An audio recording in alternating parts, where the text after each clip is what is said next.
Good evening. Welcome to the session number 26 of Davos Experience in Tokyo.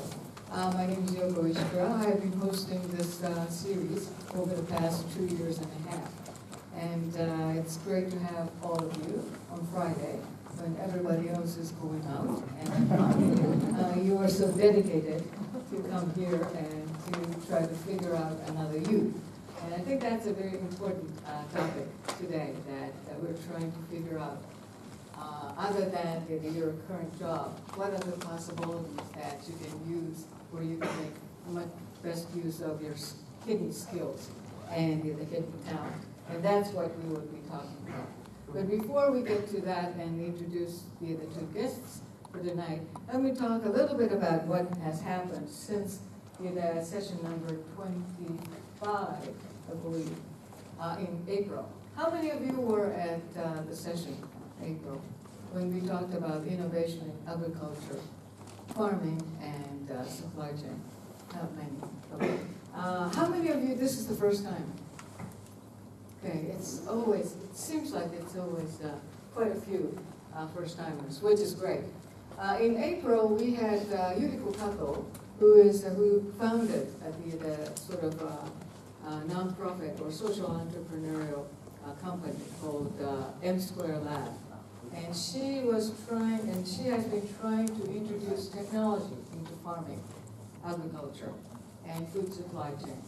And she had this concept of agriculture with something, like entertainment, education, media, art, things like that. And we tried to figure out what are the kind of specific ideas. And so that was what we did. And this time it's going to be a little bit different. But after we had that session, there were several things. We had a golden week, so I'm sure that all of you had fun. But for me, I traveled for about 2 weeks and a half, going to conferences in different places. So I would like to share a little bit about that with you. The first one was that right after we finished the session in April the 17th, I believe, I went to Jakarta for World Economic Forum in East Asia. And it was very, very interesting. It was just a 2-day event. It's a regional event. And since we had the new president of Indonesia, he sort of hosted, or we organized the East Asia Forum in Indonesia. And that was back-to-back to Asia-Africa conference. Right after the East Asia Forum, there was an Asia-Africa Forum in Jakarta. And we talked extensively about the potential of ASEAN economic community, which is going to materialize at the end of this year. So ASEAN, as a sort of community, it's a 10-country sort of a loose trade zone, or the kind of the group of countries. But they're trying to figure out the economic zone based upon that. And that's what is called AEC. And that is going to be materialized at the end of this year, according to the schedule. And if that has happened, ASEAN will be the 7th largest economy in the world. And they have, I believe, how many people? 1 billion or over. So it's going to be a huge, huge market. The figure just escaped me, and with a lot of young people. So it's going to be a great economic zone of the great potential. So that was essentially the topic of the East Asia Forum. But at the same time, because there are 10 countries, and the religions are somewhat different. There are some Muslims, there are some Buddhists, and there are others. So the big issue is how to build trust in these different countries. And that was a big issue. And at the same time, even though, numbers, in terms of numbers, it's a big population and the young population, quite a few people are still very poor. So there are quite a few people who just don't have any bank accounts. They're not insured. So the session that I facilitated was called Financial Inclusion and Social Protection. how do we make sure that everybody, all the people are included into the financial system? And also they are insured so that they can be protected. And so even though we have a bright future, numbers-wise, for the economic zone of ASEAN and AEC, we have a lot of dark sides, or we have a lot of areas that we have to work on. And that was what we talked about. But at the same time, technology is moving very fast. And I think Indonesia is known to have the largest number of either Facebook or tweets accounts in the world. So they are very well connected at the same time. So that was a very interesting sort of contrast between this incredible potential from one end and a lot of issues that we still need to work on, particularly in the infrastructure as well as in education. So that was what we talked about in Jakarta. And then after that, came back, and then I went to New York, where there was a conference called Women Corporate Directors Global Institute. There's an association called Women Corporate Directors that is trying to get the women corporate directors throughout the world. And they had this big conference called Global Institute. And I think quite a few women corporate directors got together, and we discussed issues such as cyber security and trade and new business models and emerging markets. And that was, I served as one of the panelists. And it was very US driven. Not too many Asians, not too many Europeans. Mainly the participants were from the US.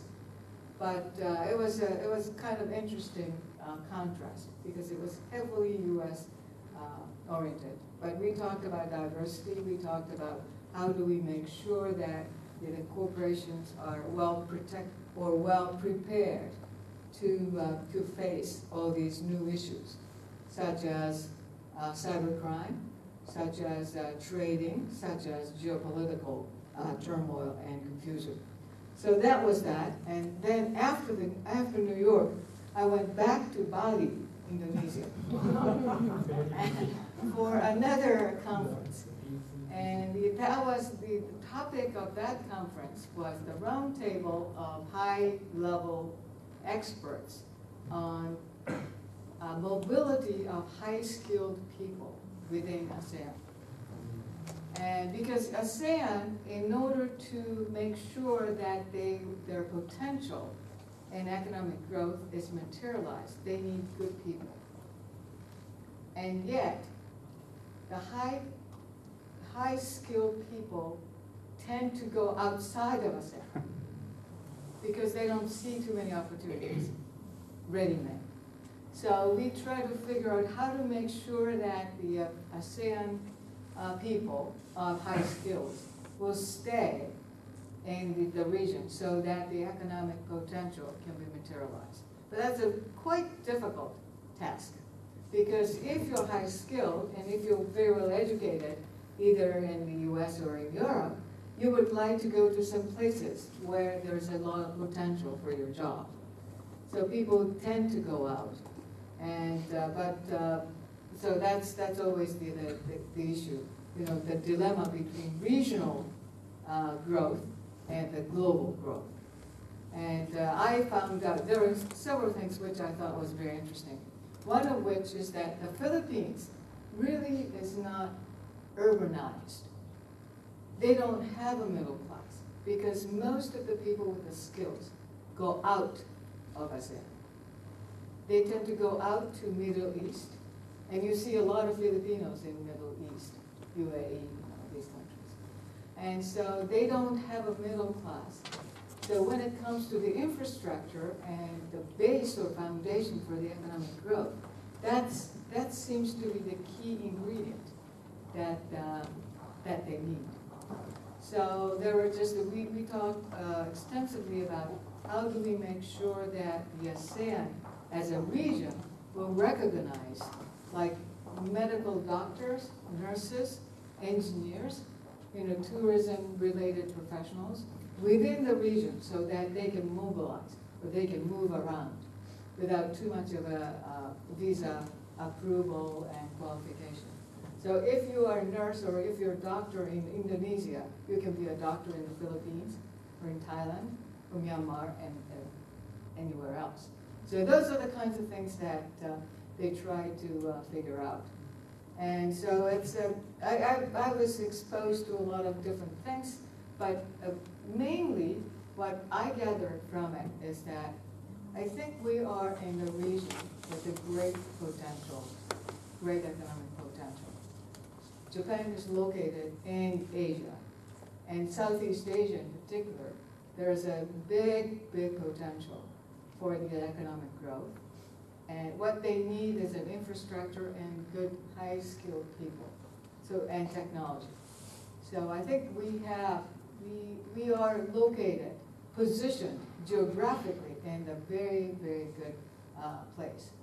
And so we really need to take a look at that potential much more than the other places, I thought. Africa has a lot of potential as well, but it's kind of so far away. But when it comes to the ASEAN in that region, it's much closer. And I always feel that whenever I go to those areas, I feel that I've seen something like this before, somewhere. It's like a deja vu kind of feeling. And I remember when I was a kid, I've seen the similar type of scenes in Japan. So that's before your time, because I'm much older than you are. But I've seen this thing somewhere. But if I go to Africa, it's so strange. It's so different from anything that I've seen. So I can't really relate to how I can live, how I can do. So, but that's the kind of thing that I have done. And that was a lot of traveling. That was a lot of flights. I ended up seeing the 3 movies, I think. I saw American Sniper. Anybody has seen it? It's a really powerful movie. And so I strongly recommend American Sniper. That's based upon the real story. And I also saw Still Alice. That was a very interesting movie as well. That was about the professor, female professor of linguistics, who has Alzheimer very early on, and how she copes with all these things. And the third one was something I don't remember. I don't even remember the title. It was like action-packed movie. So that was fun. But that was what I did over the Golden Week and since the last session of Davos experience in Tokyo. So I just wanted to share with you. Next, let's see, we will have 2 guests. But before, just another event that's coming up in June. On June 18th and 19th, we will have World Economic Forum Japan meeting in Tokyo. So I'm pretty sure it's going to be webcast to some extent. And I don't know the details yet, but I'd be happy to tell you a little bit more about that when we get together the next time, in 26th. So too much about my introduction. Let me get to the major topic for today.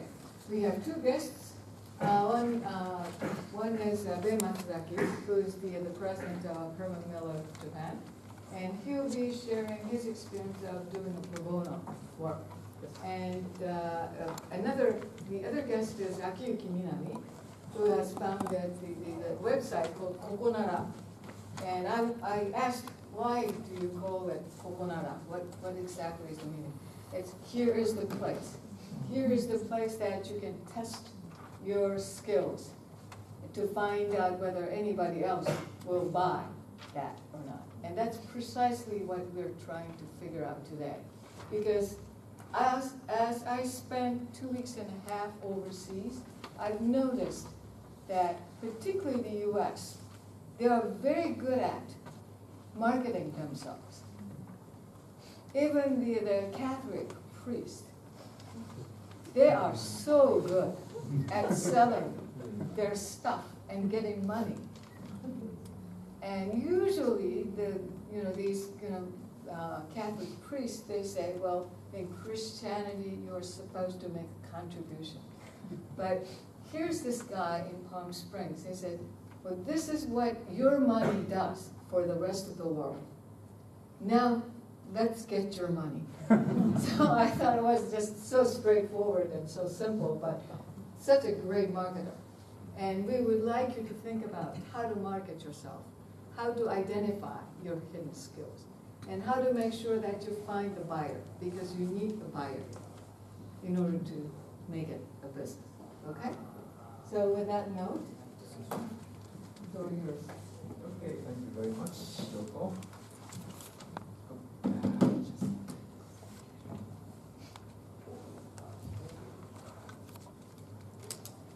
Not a super high-tech guy, I'm like Namsan, so I don't know how to use this.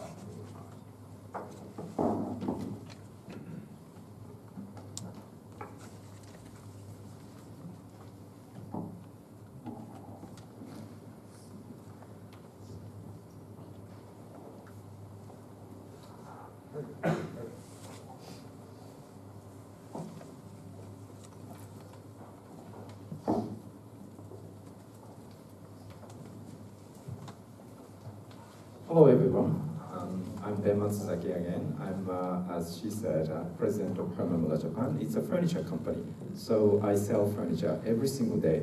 Unfortunately, this is not Copanera. Maybe they should change it to Copanera. Before jumping into the presentation, all right, okay. Before jumping into the presentation, I'd like to tell you just a couple of things. One is about myself. I'm married, 2 kids. A boy and a girl, 17 and 14, and 2 dogs. Yes, obviously my favorite pastime on weekends is just talking with those kids and walking the dogs. Besides those, I do swimming quite a bit. Actually, Yoko and I go to the same gym, and I bumped each other a few weeks ago. And also I do cooking quite a bit. I'm a very good cook. Yeah, it's easy to say that. I kind of cook Japanese, Chinese, and Italian, and Mediterranean, everything, yes. So that's about me. And at the same time, I'm a businessman, very busy. So my day is incredibly busy. I wake up at like 4:30 in the morning. Yes, I work until, I'm not good at working so late. Working until like 7 p.m. every single day. And tomorrow, the rest of tomorrow. So, and I'm a very well-trained business leader. I know a lot of things. I'm good at counting beans, as well as putting together a strategy and all sorts of things, and then leading a group of people internationally. But, you can find people like me very easily in Tokyo, London, New York. There are lots of people like me. Nothing special. But there is one thing I have, but not very many other people have. So that's the topic today. Okay? One more thing. Let me ask you a question. Have any of you here done any pro bono work recently? Any? Pro bono? Can you explain what pro bono? Okay, pro bono. Volunteer work is kind of pro bono, but pro bono is a kind of volunteer work, I would say so. Volunteer is something you do free of charge, using your extra time or something. Pro bono is do the same thing using your professional expertise. Meaning, if you are an accountant, for instance, if you go out in the Tohoku region and do some volunteer work, say just removing the debris or wreckage and do those kind of stuff, that's volunteer. That's my definition of volunteer. But if you help local NPOs do the accounting, then that's pro bono. If you have a legal background and help them do the legal work, that's pro bono. As I said, I'm a professional business person, so I'm doing something like that to help people in that region. So that's pro bono. Although I did quite a bit of volunteer work as well. Okay, so let me just start with a few slides. This is not the main topic again, but just to give you an idea, this is about Herman Miller. As you see, it's a listed company, public company, listed in the NASDAQ. So it's a performance culture. That's why I work so hard. It's an old company, manufacturing and marketing furniture in different areas, and 7,000 people, and $2.2 billion, and big money, big business. And I'm leading the team in Japan and Korea as a local president. So this is a business. And those are the products we make and sell. Maybe some of you are familiar with some of those, or maybe sitting on those. But today I'm going to talk about a case study to help you understand what pro bono work is, and hopefully how exciting it could be for you, not for me, for you. So by the end of this session, you have learned how you can do this, how to get there. But I think I'm only given like 10 minutes, so I have to go quick. So Ishinomaki, this is a city very close to Sendai in the north. And then the city was devastated by the tsunami. The population before the earthquake was 163,000, but after is 150. Partly because of the casualty, and partly because people just got out of such a dangerous place. And about 4,000 people killed and 53,000 homes were damaged or lost. So, wanted to do something as a volunteer staff. And then I went up right after the quake in summer 2011. And then the very first thing I did with a few of my colleagues was to identify problems I can solve, or my team could solve. So we visited those temporary houses. Those are new. People ready to move in those houses, just brand new houses. And I got in there and saw those stuff given by the Japanese Red Cross. But I found a few issues. Those are the issues, very, very primitive issue analysis. You could laugh. But the first issue I identified was space issue, very, very tiny houses. And also the bumps and gaps, it's not easy to live in. For instance, there is a foundation block. So the gap is about 40 centimeters. Just imagine an 80-year-old woman trying to hang out the washing there. It's very risky, very dangerous. So I wanted to do something about that with pieces of furniture. It's a technical problem, so it's relatively easy to solve. The next one is tougher. Community, because those neighbors are not old neighbors. They are reshuffled, okay? And then they're very shy, so they tend to stay inside, which is not good. So that's a problem. And then the toughest one is loss of employment. A lot of people lost their jobs. So how can we solve those problems?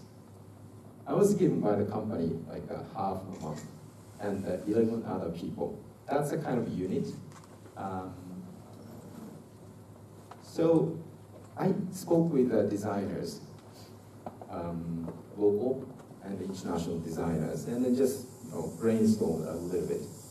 And I came up with a few ideas. Those are small portable chairs and stools, so that you can just put it, maybe in between with the other guy, and then just sit down together and then talk. It's great. And also I talked to the designer, a very famous designer based in New York, and she came up with this idea, hey, what about a portable table? That sounds great. What a nice idea. And she came over. This is a designer. And then we just decided to make those furniture pieces. And then this is a real life example. Actually, they are not in the same family, neighbors, met for the first time. But having a bench like this makes a big difference. Great. So 12 people from Copanera, from all over the world, went visit this place and then made furniture pieces. Actually, in 2 weeks, we made about 500 pieces of furniture.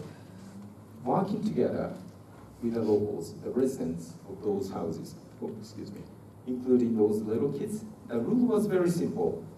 We didn't give away those furniture pieces, but we told them, hey, just come over and let's work together.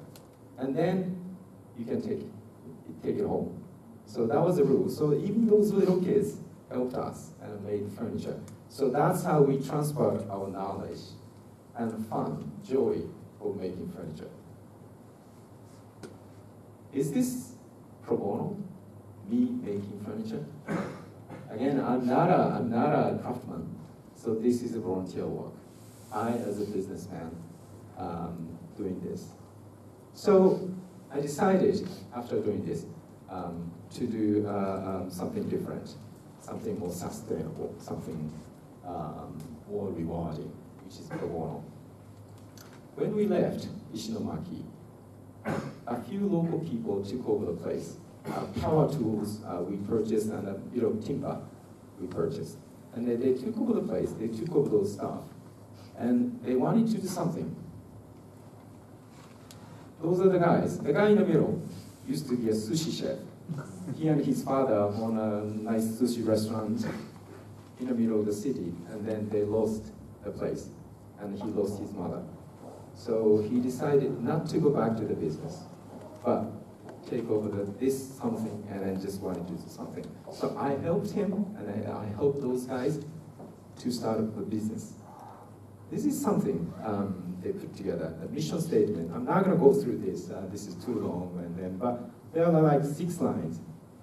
4 out of 6 are very social for good cause, but 2 are very capitalistic. Let's make money. Let's create employment. Great. I got very excited about seeing this. So great, let's do this. My job, as I said, what I can do is, let's say, strategic development, or maybe finance, those kind of things. So the very first thing I did was to develop the strategy, like this, like this, like this. I think Yoko is very, very familiar with this format, issue analysis in McKinsey style. Like that. And also, I helped them set the target customers. It's a one-on-one of marketing. Okay. Clients in Tokyo, big businesses in Tokyo, corporate clients, and design-savvy consumers, as well as some global clients. So those are the target clients. And funding. This is the most important piece of work. A friend of mine, business friend, is running the crowd fund business in Marunouchi, right next to us. So I just contacted him, and then we did funding. Just finished the first round, and then now in the middle of the second round. Not big money, but this is really important. Not very many people can do this in a very short period of time. Marketing, social network, PR, case studies, and events. I do this all the time as a Copanera person, but it's the same. To me, it's very natural to do all of those. Those are products. This is not my expertise at all. Just work with a few friends, and I think each one of you has a catalog. That's nice looking catalog done by pro bono work of designers. Products are supposed to be created those designers. Very nice products, actually. And then the laboratory, Smart Laboratory, that's the name of the company, is doing the workshop. for the locals free of charge as part of their CSR activities. But again, their main mission is to make money to create employment. Here is something I just wanted to tell you. This is a very interesting chart I created. The vertical axis is resources poured into total area, and the horizontal is timeline, starting at 3.1. This is general compassion in Japanese dojo. It used to be very high. When it was high, people are willing to give money as donation and some labor or hygiene kits. I did all of them. I sent a bunch of hygiene kits and I just wired a lot of money. But it's ending, it's phasing out now, not much left. And as a proof, this is a real number. Guess what? This is the number of volunteers, people going into Miyagi Prefecture. Exactly like this. There's one more thing. This is more important to me. This is something coming up, going up. Still. It's hard to call it, but this is more like, rather than compassion, this is empathy. Empathy comes from the kind of feeling, okay, here is an opportunity, here is a meaning to help rebuild the community for, not for you, but for others. Isn't that great? It's really great. It's very rewarding. It's empathy. So not dojo, but kyome, kyokan. So yes, people still send money, but not as donation, but as investment. And also they are willing to help people and giving a creative work, doing a creative work as a creator, if you are a creator. Or if you're a lawyer or accountant, you can give a professional services free of charge. Or maybe a strategic development, as I did. So this is something I just wanted to share with you tonight. This is probably the most important killer chart. This is volunteer, this is pro bono. That's my definition. It might not be a general definition, but that's the way I see it. The greatest reward of such a pro bono work, in my case, is hoses, doshi. The people working together for the same purpose. Sushi Chef again, he's now Daihyo Torishimaryaku, COO, he's a designer, co-founder of the business. And then the people working in the laboratory as an employees. And also lots of pro bono workers, professional people, the designer, very famous designers. He's another one, big one. And Aisha is a Herman designer, well-known, prominent designer. Spokesperson is a journalist. And me, business advisor, and a lawyer, very expensive lawyer, by the way. But she works for the laboratory free of charge. And a financial advisor, she's a financial controller of Herman, very expensive person again, but she loves working for them. So this is really rewarding because those are the people, except for a few of them, I wouldn't have that without this job. So exciting. Here's a proposal, by the way. So it was very short, but probably you understand how it is like. There is a chance still, up in the north, maybe Ishinomaki, you can find those opportunities and really interesting people. And then they have a big event over summer, end of, I think, July. They call it Stand-Up Week, starting end of July and I think early part of August. So you will see lots of people, NPOs and startups like this, and you will see me in the middle of that. Okay. This is it. Thank you very much.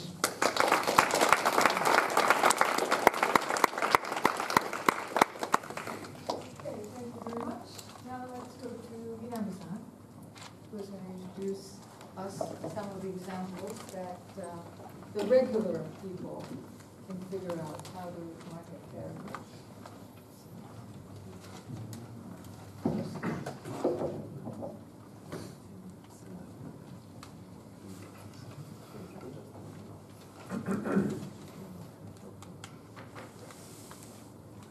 Hi everybody, my name is Akiyuki Minami, co-founder and CEO of a company called Copanera.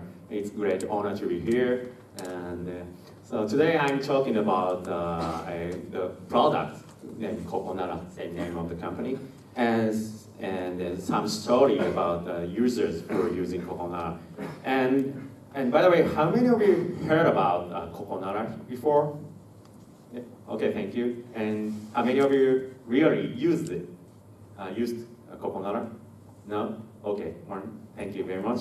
So I give you some information about an idea about what the Copanera is today. But before talking about Copanera, let me start with my self-introduction. And this is kind of important because my introduction gave you some info about why I started Copanera. And again, I'm Akiyuki Minami. After graduation of Keio University, I have started my career at Sumitomo Mitsui Banking Corporation, and I have stayed 5 years there. And I joined the private equity firm called Advantage Partners. And I spent 5.5 years there. I conducted 5 investments there, and during working in Advantage Partners, I took 1 year off and went to Oxford University, Oxford Business School, and spent 1 year. And after I finished business school, I came back to Japan and working again in Advantage Partners. But at the same time, you'll see that logo on the bottom. Those two are NPOs. I have studied 2 NPOs, social business. One is called Blastbeat. This is original from Ireland. I have met the founder of the Blastbeat at the UK, and then I brand the NPO to Japan. And then that experience was really good. It's kind of pro bono work. Now you learn what pro bono is, right? And then I am using my business technique and then to help high school and university students. And I don't talk much about Blastbeat, but I'm telling that experience in Blastbeat was wonderful. I have met a lot of people at that company, and that was quite good for me, for my knowledge and mindset. So I have studied another NPO. It's called Nimaime no Meishi. Nimaime no Meishi means second business card. The concept of Nimaime no Meishi is you may have, it's good to have second business card, and the second business card is for social business. That, and then what Nimaime no Meishi is doing is the people who want to pro bono work, we introduce some good NPOs for them, and then to do their skills and talent. Yeah, if I may, we tried to have a session. I think some of you have attended that. We had a session called Second Job.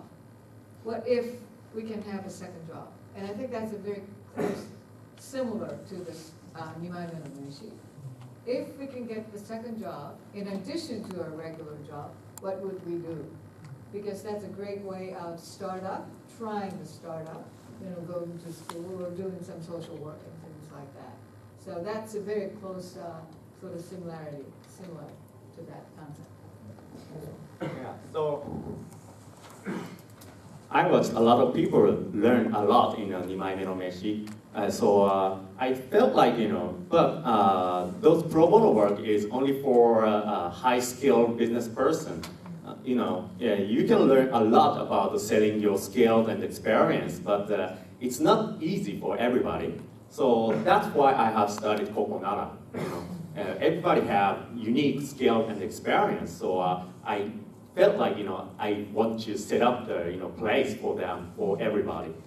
And by the way, the name of 2枚目の名刺, second business card, that is the name I think of. So now in the current days, many writers and professors are using the word 2枚目の名刺, and like you'll see that Professor Yonekura published new books like 2 days ago. Yeah. Did you charge him? Not now. I think you should have copyrighted. Yeah. Because we don't have any copyright on I see. lamination, because anybody can use it. Okay. So let's move to company introduction. And I have started my company like back in January 2012, and with my two friends. And then we started in a very small apartment. You see that how small it is, and it took 3 years later. Now we have to a slightly bigger office, and then this is the current one. I have 14 buddies in my office, and then the office is located in the central Shibuya, so it's quite nice office. And okay, now this start to talk about product, the service Copanera. Okay. Oh, it doesn't work.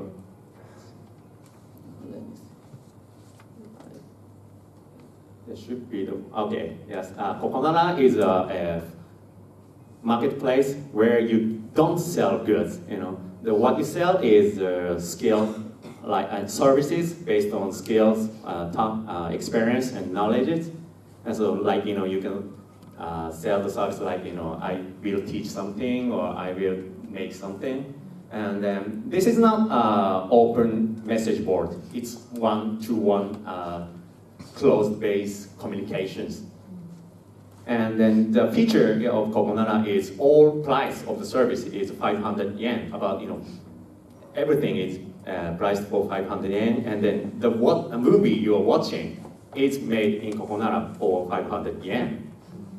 This was made only 2 days, and I was so surprised to have this movie.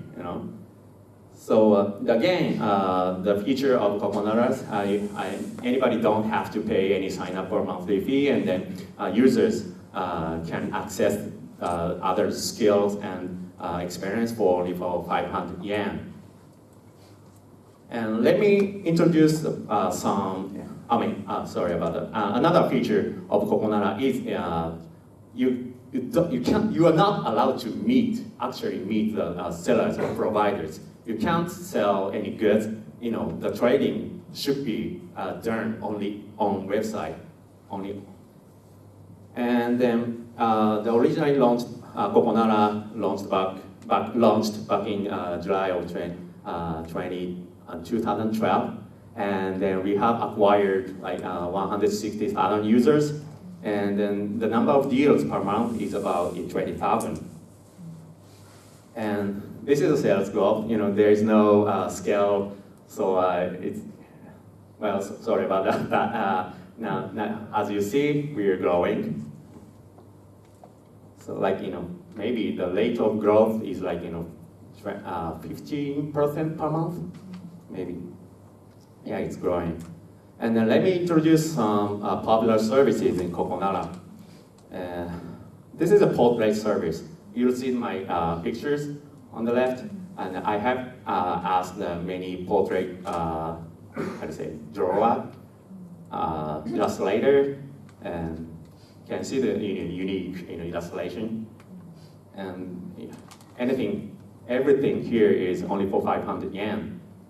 And as for women love fortune telling and counseling. They talk about love, affairs, or anything. So about 2/2 sales comes from fortune telling. It's big business. And this is what I got from my friend. This is a gift of poetry. You'll see the name on the top, and then this poetry my characters of my name are used in their poetry. And people who don't understand Japanese, don't ask me to translate. It's good point. Ask your neighbor. Yes, ask your neighbor. And then as for business, what I'm doing a lot is in the research. I can do research, but I don't have enough time. So I have some 2 to 3 researchers in Copanera, and every time I want to know something about new business or new industry, I usually ask the researchers in Copanera only for 500 yen. And this is a POP advertising. My friend is operating a bookstore, and he's using the POP advertising here in Copanera. And then character voice of games. In the games, usually you will hear the voice of characters, and so provider of those apps have to find the voice actor. But it's expensive usually. But there are a lot of voice actor to be in Japan, right? So you can ask them very cheap. Stickers, ticketing apps, or advice on programming or making a website, and drafting news releases. You see the icon on the left. She's actually the news writer, and then I asked her to check my news release, and then when I use these services, I got a lot of attention from the media. That was a good experience. And writing advertising copy, it's quite difficult to know the cost performance of copy, right? So you know that if you ask those copywriting to a big company or something, you'll get good one, but you don't know how if it works for paying a lot of money. So many people try to do copywriting by themselves, but those copywriting usually Stinks. yeah. So I have asked the copywriting here in Copanera, and then this is example. Actually, I have asked in Copanera good report. This copywriter do a lot of research, and then he talks about characteristics of sellers of Copanera. So and then they do some analysis on the persona of the sellers. So I got a lot of catch copy here, and only 500 yen in 3 days. Can't believe it, You can do Copanera out of situation, like you're asking about programming, or asking performance of wedding party, or liking resume. Many situations you can use Copanera. And of course, this one crime cartoon was made in Copanera. So if you use Google, you can access a lot of data or information very easily, right? But it's quite difficult to know or access the appropriate data or information. So it's not easy to have good answers or solutions. So if you don't have good answers or solutions, you can consult with Copanera. And let me talk about vision of Copanera. Copanera makes a world where each of us can live his or her own story. This is what I want to do. And let me share about some story here in Copanera. She is an illustrator, freelance illustrator, and then she's using Copanera to acquire the customers. She provides a cheap illustration here for just in a trial, and then the users, if users love it, the users can ask the real business directly to her. And she's doing illustration for fun. She's a housewife, and then she doesn't have to make a lot of money, but she's doing just for fun. And another girl here, she learned design at school, but she didn't become a designer finally. So, but she loved to paint, or she loved to illustrate. And then when she met Copanera, she felt like I can do the illustration here because it costs only 500 yen. If you try to design a business, it costs a lot of time and money to start their own business, right? But it's quite easy to start her business here. And then, she finally sold her first illustration here in Copanera. Then now she got, started. After that, her business starts growing. Now she is her main job becomes illustrator. And of course, he's continued using Copanera, but she makes her own website, and she started own business, and then she's making her living on illustration. And another example, the guy on the next to the women users of Copanera, one day he visited our office, and then he told me about his story. He was working for a food industry, but he used to live in China, Taiwan. So he knows a lot of Taiwanese. So he started providing the Chinese Japanese translation services on Copanera. He didn't make a lot of money, but he sold 500 times. And then what he learned is, market needs. He knew that from Copanera's experience. He knew that who needs translation. Then finally, he quitted his food job and started his own company of translation. Now he has a branch in Japan, Hong Kong, Taiwan, and Beijing. So, and then he visited our office to tell me about story, and he expressed a lot of thanks to us, and that was very good experience for me. I want to empower individuals, and that is the reason I started Copanera, and I'm quite happy. Everybody use Copanera because anybody have unique experience. Anybody have something to sell on Copanera. So I hope you to use it from now on. And that's it. Thank you very much. Okay, what we would like you to do is to break up into the small groups and try to figure out what are the kind of things that you can sell, you can market, and build the story. So spend some time on your own and figure out what are your hidden skills, or what are the kind of knowledge, or what are the kind of things that you could do. And build the story, and then explain it to other members of your group. We're not going to try to do the group work, per se. It's going to be much more of a sharing of your ideas.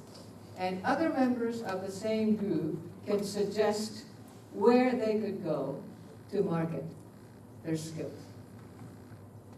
You can go and you can tell them to go to Copanera, or you may be able to know, you may know some other places that this person's skill can be used. Okay? Is it clear? And I'm pretty sure you may have some questions for either one of the two speakers. And if that's the case, just call them to your group. And I think that may be the easier way. So spend about 45 minutes, 40 minutes or so in the group. So first 10 minutes or so, try to figure out on your own what are the kind of things that you may be able to market. And what I really would like you to do is think about some crazy ideas. Don't just stick to the ones that you always think of. Because this is the opportunity that you can try some ideas. And so even though you may be a CPA, you may be MBA, don't try to sell that particular skill. That's no fun. Okay? You get the idea? So try to find something that nobody knows probably, but you're very proud of. Or you may be interested in whether you can market that kind of skill or not. Okay? Clear? Okay, so you can go to, I think we have about 8 tables. So you can go to anywhere, and I think we have about 6 people, so each group may have 5 or 6.